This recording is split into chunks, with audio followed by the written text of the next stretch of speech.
guys, welcome back. It is the Dani podcast. I'm back behind the mic for another season of adventures. And when I say adventures, I say I don't even know what's going on anymore. When I left you, I was at my 50th episode. It was very exciting. I feel like the season happened quite quickly. I got a lot of messages confirming that, and I do apologize. I was rushing it at the end because I was a little bit sidetracked, had a bit going on. So much so that I cut my finger off come November with the lawnmower. I just had too much on my brain. I wasn't concentrating. So anyway, I'm back. The finger is still attached. It is pink, growing a fingernail. It's all go. We're very excited. What have I been up to? Well, a lot. When am I ever sitting still? I'm definitely an active relaxer, I've found. And I think it's really unusual to think, like, obviously, I always thought of myself as someone that just didn't have to keep busy. Maybe it's a small town thing where you just feel, I don't know, like you're contributing to the community or whatever. If you have, I don't do that, but I don't know. I feel lately like the world is just going so fast and I don't know what to do. There's things I want to do, but I don't have time to do it. Very, very consumed at the moment. I have a 10-week-old kitten. Her name is Posy. You know when they say that, like, when you go to get a pet, they choose you? She definitely chose me. I don't know if she'll agree with that. And if you hear her little squeaks throughout this podcast, she's sitting on the keyboard right now. I said to Mama, when I get another kitten, I want one that is very much like Beatrix Potter and the Peter Rabbit cat that sleeps on the keyboard. She does this, and I didn't ask her to. Well, maybe it's because I spend so much time chained to my desk with my day job that she's just figured that that's where I am, so that's where she'll be. Anyway, she just turned 10 weeks yesterday. I collected her at 8 weeks. Her mum Noodle passed away 10 days after she was born in a car accident, car versus cat. So she was hand raised 2 hours south of Cromwell. So I got to go and collect her, and it was quite a process. I'm not going to lie. I was a little bit overwhelmed with the whole thing. Obviously, Christmas rolled around and none of my presents under the Christmas tree meowed, so Santa didn't get my list. But there was a card that had a little cat toy in it and said, you know, me and my mum and my brother are going to support my kitten choices moving forward. They're not going to choose for me because every time we get a cat, which we've only had 3, they have chosen. Just, I don't even know why. I don't know where I've ever been, but I've never chosen the animal. So this was on me, and it got really overwhelming there for a bit. I just thought, oh my gosh, I can't choose. I don't know I don't know what I'm doing. Do I pick a breed that's like, you know, docile and slow? Do I find one with 3 legs so it doesn't climb the fence? I don't know. But when I came across Posy and her mum passing away, I just thought she needed me as a pet mum, and we've been inseparable ever since, to the point where yesterday, where I left her for 5 hours to go and, you know, pick out kitchen cabinetry for my new house in Hanley Farm, I was a little bit like, oh, should have brought the kitten. She travels actually really well, so I'm quite grateful for that aspect. She's very chill. Well, I took her to a friend's house last week and put her on the lawn, and she was just walking around sniffing everything like kittens do. She's not, you know, crazy or anything, but she's not skittish. She's, she's the light of my, apple of my eye at the moment, you guys. My Posy, she's half ragdoll, half barn cat. They don't know who the dad was, but the mum was a ragdoll, so she's very, I don't know, floofy. Mum was saying she's a bit chaotic though, so yeah, I think she's just getting into her character a little bit, and she's a bit excited over the stupidest things like shadows and anything that makes a noise. She's all up in your face trying to figure out what the hell that was, and I don't know. So right now she's chilling out with me on the podcast. I'm back. What have I been up to? Well, I was seeing a guy last year. As you remember, there was the emotionally unavailable salmon. That's what we called him, wasn't it? He broke my heart, piece of shit. Yeah, look, if Hiroshima was a bomb, that dropped on the 3rd of January. Long story short, we were never a thing. It was more like a situationship, more or less. And I don't really give a shit that he slept with somebody else. It was an emotional attachment, very much so. I was smitten as a kitten, and I don't really know where that came from. I'm kind of more or less upset with myself for allowing that to happen. I don't know. I'm just a female, whatever. But I don't allow anyone in. You guys know this. Like, I'm here for Jason Momoa, and that's about it. So the fact that this one got through the gate, I don't know. I honestly do not know why I fell for this guy. It broke me. Broke me so much so I got on the plane to Australia to see my cousins for a hug.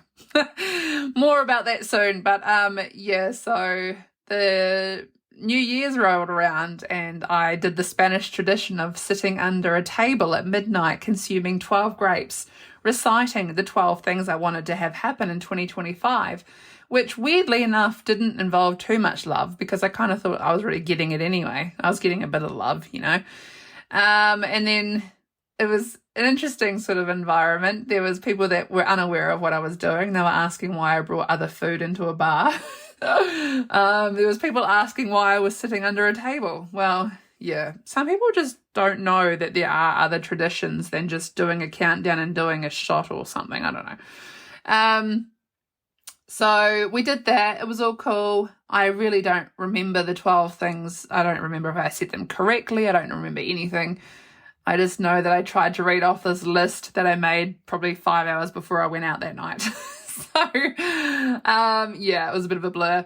And then, lo and behold, I was like 3 days after New Year's and I found out that he had slept with someone that I don't really know why it pissed me off that much. It just was one of those things where I thought, well, even though we weren't together and it was just a situationship, it's just like, were we sleeping with other people? Like, probably I didn't think we were. We were all in each other's faces, like bubbles were just together, you know? And I fell down like an absolute spiral.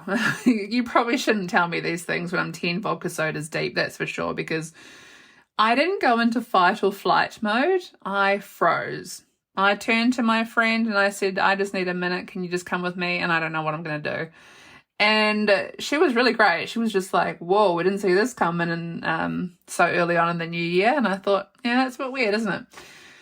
I don't really know why I believed it because he swears black and blue it didn't happen. But yeah, it's been 6 weeks this Saturday since all this went down. And they say that when you go through a bit of something with someone that you are forming an attachment with, it takes 1 week to every month that you're with that person to get over. So considering it was about 6 months, it's taken about 6 weeks to get over. And we're coming up to that. But I woke up this Monday and I don't know, I just sort of felt really good. I feel like I'm finding my feet again and I'm happy about this because I'm a good person and I don't deserve to have this type of shit laid on me. Like, it was a lot. I don't know how people go through heartache, eh?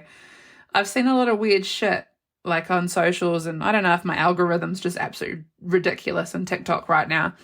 But I was watching this video about this girl who, she was with a bloke for several years and right before the wedding, he pulled the pin and decided he was going to run off with someone off. And, you know, guys tend to do this. I don't know what it is. They get speed wobbles or whatever. It broke this female so much so her mum had to sleep in the same bed with her for 6 months because she just could not pull herself out of this. And I was like, far out, like I'm not that bad.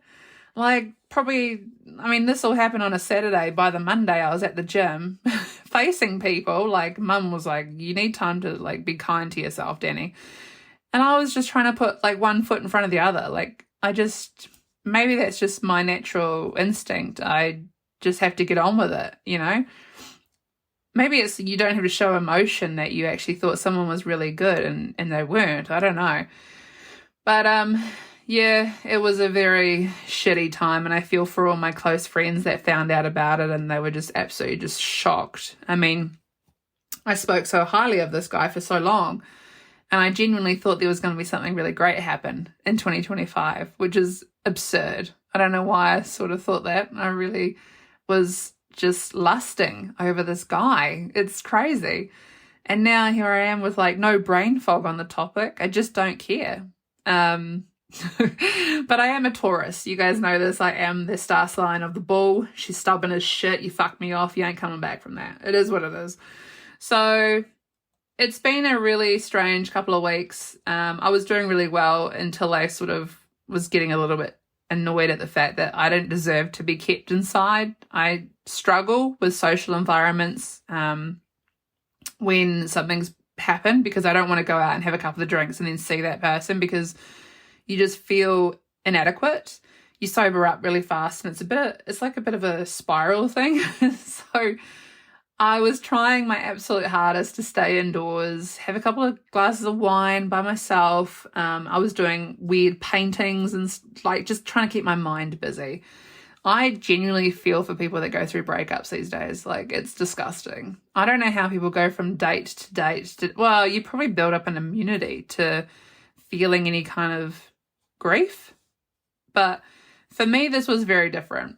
It was a slow burn. We were friends before anything else. And the amount of house parties and stupid nights out that led to like early mornings, I now realize how much I unraveled my 75 hard progress. There was, 75 days of eating healthy and reading self-help books about how you deserve so much in life. And, my physique was just absolutely out the gate. I felt so proud of everything. To then turn it upside down and be spending a lot of money on alcohol and expectations of seeing a person where it wasn't. I always say that, someone should compliment your life. Well, this brought a lot of like stress to my life. It was very much a situationship of about midnight till 6 a.m. and a lot of really early mornings of, drop-offs to different houses and walking home. I mean, I was doing like 7,000 steps before friggin' 8 a.m. I was like, this is stupid. Why am I doing this? All for a bloke, And don't get me wrong, like it flipped both ways. We were both just as bad as each other. We were walking from each other's houses and house parties and I don't know. We were just getting to know each other, and it was a really great space. There was a lot of flirting and all that kind of cool stuff, and I just thought that it was going to lead to something, but I don't know why I felt like it didn't matter that it was taking as long as it did until it didn't eventuate. I don't know. So the brain fog was bad. I honestly didn't think I was ever going to surface again. I felt miserable, let down. How do you bounce back from something that's so stupid? There's no self-help books on bouncing back from situationships where you're not actually in a relationship with a person. I wasn't married to this guy. Like, the worst thing is I don't know, we were so comfortable in each other that we even talked about marriage, to the point where I was like, don't worry, I've seen in New Zealand it's $233 to get a divorce, so we could just get a divorce. I don't give a shit. Oh my God, I'm like the worst female ever.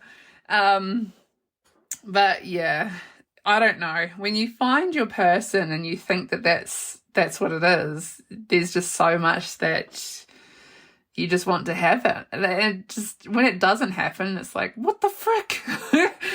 So, I don't know, 3 weeks after I jumped on a plane to Australia and surprised my cousins. It was my cousin's engagement party in Brisbane.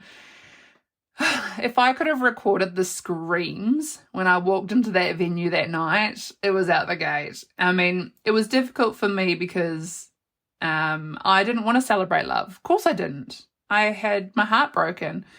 But I was doing it for the sake of I needed to be around family, and it didn't matter. Love is love. And I wanted to be there to support his love, my cousin's love. Another cousin of mine, there's several of them, so you'll hear me say that quite a bit. She walked into the venue after being in another engagement party, and she had a couple of wines. She's like the best. I love her. And there had been an animal in the family that had passed away. So she was a little bit weepy, and she was hugging another cousin, and she's like, she turns to her husband and she says, make me laugh because I'm going to keep crying. This is just sad. I hate this. And he says, look behind me. And I was standing behind him, and oh my gosh, you guys, it gives me goosebumps every time I think about it. The scream of excitement. I mean, she was there and she had the audio notes from when it all went down for myself. So she knew that I was burnt and I was in a dark place. But to get my foot and put myself on that flight that day and just be like, fuck it, who cares, I'm doing it, meant the world. And then, yeah, I was back in Cromwell, and I always feel like, you should never hide, but sometimes it's easier said than done, especially when you just don't want to cross paths with that person. Yeah, someone said to me the other day, you just want to starve that person of your presence. It makes them, like remember what you had and why they hurt you. I don't really ever think he would ever understand how much he hurt me. Guys don't tend to do that. I don't know. But last Thursday I did bump into him, and it was the weirdest interaction ever. I went out with a couple of friends, we had some drinks, it was all cool, went to the local. He walked in front of me to go to the toilet and he smiled, and I was like, are you joking? What's he smiling about? And I looked at my friend and I was like, I wasn't even thinking I was even going to see him. Like, my brain just wasn't there. And in saying that, that's how I knew that I was kind of quietly healing. I just didn't care anymore. And I went to the bar, got my glass of wine, everything was fine, put my handbag down on the seat, and I was over just about to sit on my seat, and it was all exciting. And I looked at the corner of my eye and I see 3 Cromwell Goats players, and they are waving, being their usual chirpy selves, just smiling. I thought, oh, you friggin' go.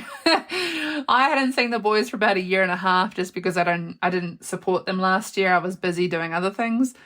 And I moseyed on over with my wine. We're having a bit of a chat, and they're asking me what I've been up to. I was telling them, I said, oh, look, I got my heart broken. I'm all good.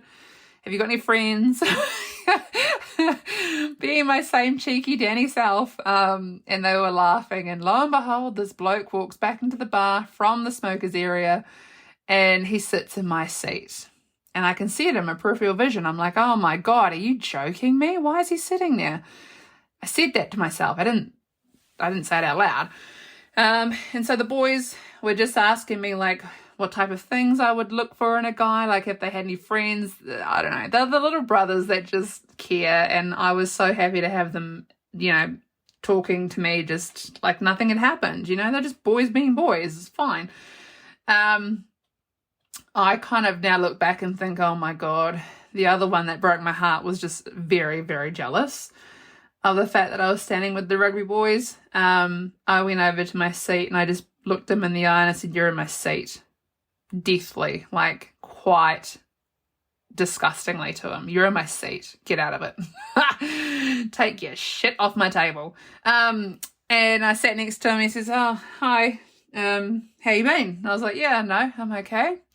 I said to him, I kind of thought that I would have got a sorry phone call or something, and you guys know what he said?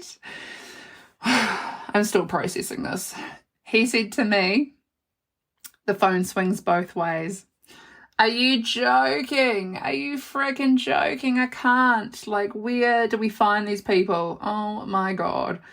So already I was kind of like spiraling in a sense where I just thought, this guy doesn't give a shit. Like, if he thinks that he hasn't done anything wrong, and, I should be apologizing or I should make the first move, he has got another thing coming. So we had a bit of a chat. It was nothing, like 2 or 3 minutes, and it got obviously a little bit too heated for him, and he decided he had to go and have another smoke. So we went outside, and then lo and behold, I went to the bathroom and I got myself put together. I was like, oh God, you got to do this. You've just got to go back out there and just confront him. Just, let him know how much of a dick he made you feel. And I went outside and we had a bit of a chat. It got so bad for 2 or 3 minutes that he walked up inside and he put his drink on the bar and he was gone. And then all of a sudden he started typing on Snapchat, and obviously we're not friends on that, so it just came up with his first name, like his user ID. And he was typing, and I was like, well, he's been typing for 7 minutes. He's either going to be something big or nothing at all. It was nothing at all. So I clicked into it and I thought, fuck yeah, I'm going to write what I have to say, which was nothing. I just basically said, I was falling hard for you, and you threw that down the toilet in one single move, and now you're denying it. You didn't even defend yourself when it was brought up 6 weeks ago. You're just now saying it never happened. So I was a little bit shocked, and I left it at that. And then at 3:20 in the morning, the next morning, he was typing again. Didn't push send. And I'm like, oh my gosh, I can't. So I feel like it was closure. It was more closure for me. Like the next day I got up and I went to the gym and I had a bit of a run, cleared my head and I felt really empowered. Had a hair mask in and a face mask, painted my toenails, did all the things.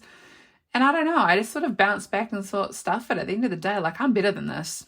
And a few people have said to me, those 12 grapes, it's weird that it happened 3 days into the new year, but a lot of people are thinking that there's bigger things coming and I just have to be open to it. So I'm not mulling over this anymore. I've done that. I'm exhausted. I've cried my last tear like, I don't know, 5 weeks ago. I'm done. I'm ready for a future and some exciting shit, and I don't even care like that I'm in a small town anymore. It's got to the point where it's like, shit's gonna always happen. That's just what happens. So I need to be more thankful that it happened and I learned from my mistakes than to be miserable and pine for a man that is just not a man. Like, he is weak, so weak. And that's all I really want to say on that topic, to be fair. Like, lo and behold, let's bring this new person into my life and get excited, because I don't know who he is, where he is, or I don't know anything. I just know that I'm deserving of some love. And it's funny because when I did the 12 grapes, I didn't say that the love that I wanted had to be a male, a human. And all of a sudden I have a kitten that loves me unconditionally. And I'm like, oh no, have I stuffed this up already? So yeah, there's that. But anyway, moving on, 2025, what do we got in store? I haven't booked any flights that are adventurous ones. I'm still on the fence about solo travel. I have a lot going on with the building of our house in Hanley Farm. Got to the point of picking out cabinetry samples and flooring. That was an absolute no-go. The consultant in the flooring place had a go at me because I wanted carpet in the hallway, and she said that the flow wouldn't look right. And I said, well, no one needs to hear me gallivanting down the bloody hallway at 3 a.m. after a night out in Queenstown, let's be honest. I am who I am, and I love partying in that town. But yeah, I took all the samples away from the kitchen showroom place, and me and my mum and my brother put them on the ground outside the house in Hanley Farm, and we just sort of picked the ones that we liked and tried to make a bit of a colour palette that we're going to go with, which was fun. We actually were all on the same page, except Mum wanted a marble kitchen bench top with a black vein through it, whereas I want a polished concrete. So we're currently debating what's better. I know what I want, but it's a family decision at the end of the day. We'll see what happens. And yeah, there's been like just a whole lot of support and distractions lately. It's been really good. Obviously, we're only 6 weeks into the new year and all this has already happened. I've had my heart broken. I've got a kitten. I've been to Australia, seen my family, got leaps and bounds with building a house with the family. I'm so distracted at so many things. I can't even focus on one thing at the moment. It's even been difficult for me to even talk about the podcast, just because I'm like, what? I feel like I could just talk for hours. I am one of those people that's just like, blah, blah, blah. Anyway, hope you guys are excited to be back for the long ride. There is definitely lots to be discussed. I have been super inquisitive about, I'll let you in on a little secret. Do you know there is playlists on Spotify that are for your star sign and are songs that calm you or motivate you or whatever? But there's also ones to do with colours that are on Spotify that people actually generate playlists to make you feel in the moment, to manifest money, to be calm, to subdue headaches. There is just a whole other world to Spotify right now, the music platform that I'm investigating, and I'm just so here for it. Oh my gosh. If there's a playlist for stubborn bulls like myself, the Taurus star sign, crazy. I'm so excited to share that. We are going to do a bit of a pod episode on that's for sure. I don't know. I've got a lot on my plate. I actually have a really unwell grandfather at the moment who is going to pass away in the not too distant future. So as a family, we're all very much bonded at the minute. I've got so many visitors coming down to visit. It's crazy. I feel like we're actually reserving rooms like a hotel. I just have a lot on my plate. But it's good because any distraction's a good distraction because I just don't want to have to be miserable about anything. It's just not me and I don't do well with it. So Dani is back. She's back behind the mic. This is just going to be like a small little pod just to bring you up to speed.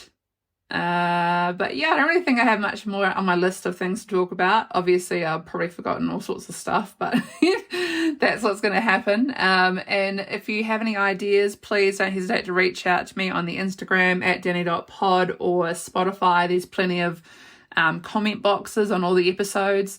And just let me know. I am here for everything and anything. This is season 3. We're going to get up to 75 episodes this season. It's going to be pretty exciting. And to everyone that's just joined us, I am based just outside of Queenstown, New Zealand in the South Island. A little town called Cromwell. When I say little, it is scary to live in sometimes when shit doesn't go your way. You don't want to see people because I can guarantee you will bump into the people you don't want to see. But you got to get on with life. Putting one foot in front of the other, we can do this. I can do this anyway. Take care, and I will be back next Tuesday with more to share. I hope this has been a bit of a, wow, we didn't see that coming kind of episode. But yeah, love you always, speak soon, and as always, what do I say? Don't do what I wouldn't do? No, because you know I would do that. I would take photos and do it twice. Anyway, love you, bye.